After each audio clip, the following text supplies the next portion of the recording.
Point number 1, ஒரு நாளும் நீங்கள் உங்களை பற்றி தாழ்வாக நினைக்காதீர்கள். இரண்டாவது, உங்களை வெறுப்பவர்களை பற்றி நீங்கள் கவலைப்பட்டுக் கொண்டிருக்காதீர்கள். உங்களை சந்தோஷமாக வைத்திருக்கிறவர்களை பற்றி நீங்கள் கவலைப்படுங்கள்.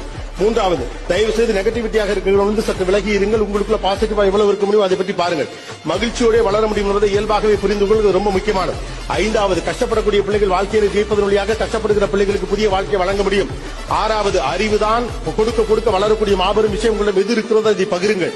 ஏழாவது, உங்களுடைய நேரத்தை மிச்சப்படுத்துங்கள். அதில் என்ன முடியுமோ அதை படியுங்கள். படிப்பின் வழியாக அடுத்தவருக்கு சொல்ல முயற்சி பண்ணுங்கள். எட்டாவது, நீங்க உங்களுடைய நேரத்தை எந்த அளவுக்கு பத்திரமா வச்சுக்கிறீங்களோ அந்த அளவுக்கு உங்களுடைய கமிட்மெண்ட்டை நீங்க பத்திரமா வச்சுக்கோங்க. சிறுவயதில் சொல்லப்பட்ட பொய்யை நம்பாதீர்கள். காரணம், commitment is the charm of life. Go with your commitment, enjoy your commitment. Point number 1, ஒரு நாளும் நீங்கள் உங்களை பற்றி தாழ்வாக நினைக்காதீர்கள். இரண்டாவது, உங்களை வெறுப்பவர்களை பற்றி நீங்கள் கவலைப்பட்டுக் கொண்டிருக்காதீர்கள். உங்களை சந்தோஷமாக வைத்திருக்கிறவர்களை பற்றி நீங்கள் கவலைப்படுங்கள். மூன்றாவது, தயவு செய்து நெகட்டிவிட்டியாக இருக்கிறவங்க சற்று விலகி இருங்கள். உங்களுக்குள்ள பாசிட்டிவ்